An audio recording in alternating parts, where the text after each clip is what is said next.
Bonnie here with another Tuesday's tip from Sew Inspired by Bonnie. If you're like me, you like to sew in an organized space that's not a total wreck, especially at Christmas time or the holidays when you're trying to get everything done. It's not as much fun to sew when you can't find or locate what you need to sew with. So with that in mind, I thought I would share a little organizing tip that I ran across.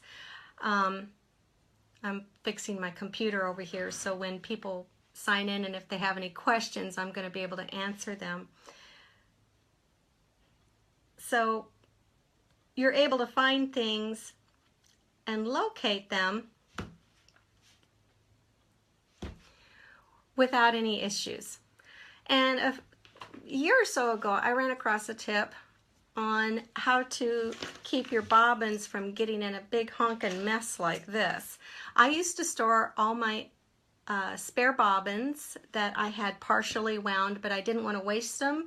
I wanted to use them again later, and I would have them stored in the desk drawer of my sewing cabinet in a little cubby there, and all the thread was getting tangled, and so when I did need a bobbin, it was a big mess. As you can see, it's pretty easy to get that way with not that many bobbins, and I had quite a bit more than what I'm holding here in my hand. So the tip was to use some plastic tubing from the Home Depot or Lowe's store. Any home improvement kind of store that you can run across will have this plastic tubing. Now I went and bought a big honkin' piece of this stuff, and you don't need nearly this much. I had a ton of bobbins and I haven't even, obviously used a whole lot of it. They do sell it by the foot, so I would recommend maybe 1 or 2 feet should do a lot of bobbins for you. You don't need this big of a piece. Also, check in your husband's garage and see, he might have some plastic tubing. The size I got was 1/2 inch. The diameter across is 1/2 inch. The inside diameter is 3/8 of an inch. But I went there a few days ago and they said that all of them seem to be about the same thickness. So the thing you need to keep in mind is just you're looking for a 1/2 inch diameter on the tubing. And I found it again over in the plumbing department over at the improvement store. So what you're going to do is, I have a couple of, I'm trying to see it on my computer here. I think I've got it so I can see. Okay, what you're going to do is you're going to measure your bobbins.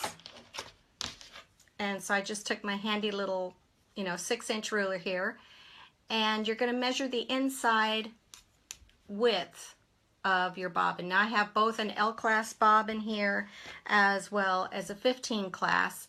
I have different machines that take different sizes, but also many years ago the Baby Lock Brother machines only used the thinner L-class bobbins, and a few years back they made the change to the 15 class bobbin, which holds a little bit more thread, and then with the smaller L class you use the little bobbin pin to accommodate to make it the same height so it doesn't bounce around so much.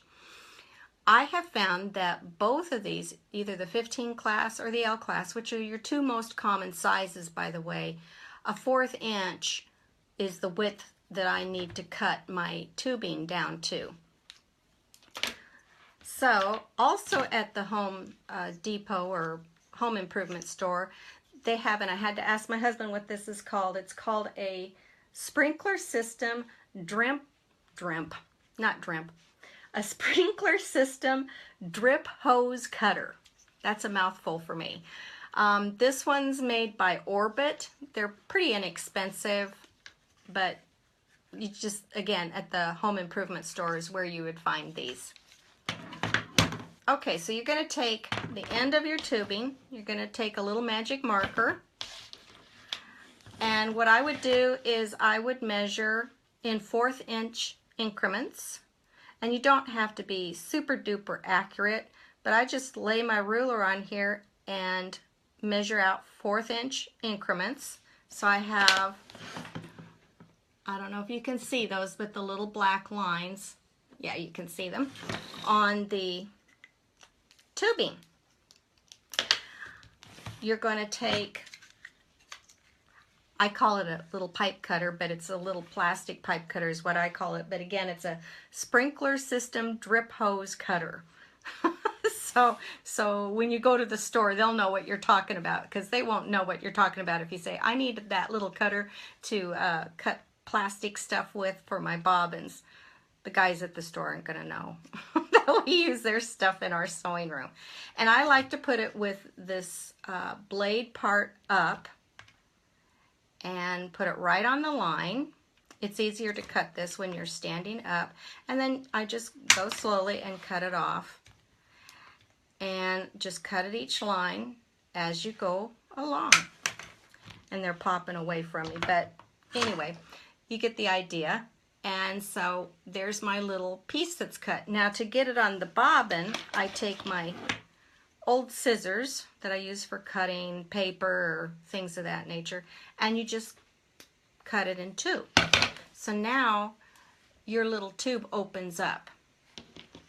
You're gonna take your bobbin, wind it up, and take this little tubing, place it on there, and easy peasy, you've got it so it's not going to come undone. And so when you do store it into your desk like I did, or what have you, I just use this little jar. It's a candle jar from Bath and Body Works. I like to save these because they're great for storage. But you know, I can move this and shake it around and my bobbins are going to stay put. They're not going to come undone. So if you have them stored in your desk or in a little cubby, they're not going to come undone on you. You can also obviously put them on one of your little storage compartments here with the little plastic tube on it to keep them from coming undone. I like to keep the bobbins for my embroidery thread separate from my sewing and embroidery bobbins for obvious reasons. They're a different weight and I don't want to accidentally sew a seam with this really thin embroidery bobbin thread. So I do keep those in a separate location. You can label them however you want and just keep them separate. But with the threads not getting all tangled up, I find it so much easier to get in there, get the bobbin that I need, and get sewing. The other nice thing about the clear plastic tubing is that you can still see the color of your bobbin thread. I've seen some ladies use teeny tiny rubber band, those little cushiony rubber bands to go around the bobbins, but I've always been concerned that I wouldn't be able to see the bobbin thread as easily as I can with these plastic tubes. I think those, it's cheaper too than the rubber bands, although those aren't too expensive either, but I think this is the cheapest route to go. And then, since I like to cut my tubing, cut several of these little bobbin holders at once instead of one at a time as I'm sewing, that's too wasteful on my time, is I got, I like to find little things that I can reuse, don't you? These chewing gum holders. Chewing gum comes in this. This is the Icebreakers Ice Cube chewing gum, which has a nice little storage compartment. You just rip off, when you're done, you just tear off this outer paper and you'll get something like this. And the top unscrews, and I have my pre-cut bobbin holders all ready to go in here. The other nice thing about these little gum dispensers is you can just pop the little lid there and it'll drop out one or two at a time for you, so you don't have to unscrew it completely if you want. These are really handy. I'm gonna go to Hobby Lobby and get myself a teeny tiny vinyl label and label this on the outside what it is, so I have it nice and organized for future use. I know some ladies like to use this to dispose their old needles that are worn out. They don't want to just throw them in the trash, so they'll put them in one of these little chewing gum dispensers that is all used up, and then they'll throw this away. So that's another little idea for that. But I hope this little tip has given you some ideas on making your sewing room a little bit easier to deal with those bobbins that like to get into a big mess. These are going to get wound up and stored properly as soon as I'm done with the video.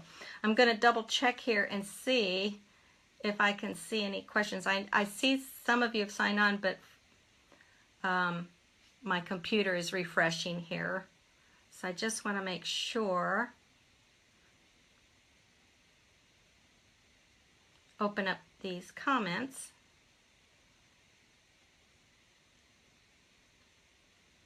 My computer's being slow. We'll try to give it a little minute. It's given me the little wheel here. I see a few of you here. I'm trying to see the names. Carol's here and Cameron.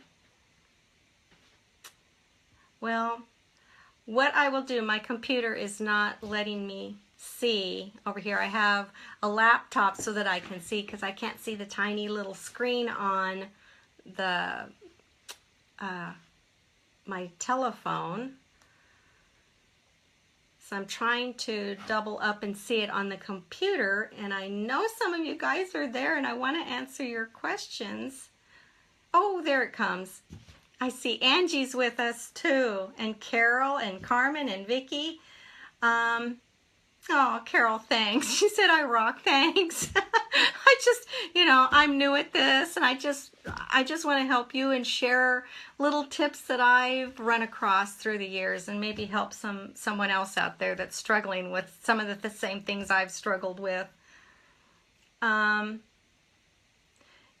Carmen said those would be good even to keep bobbins in. Yeah, they would. They would be. This would be good for bobbin storage, or like I've done here with the bobbins for the candles from Bath and Body Works. I just, you know, anytime I see something that looks like it would be a pretty decent little container for something, I hate to throw it away. I have these around the house, and they look nice, believe it or not, to store cotton balls and Q-tips. They're perfect for Q-tips. They stand upright on them. So, you know, you just never know what you're going to run into.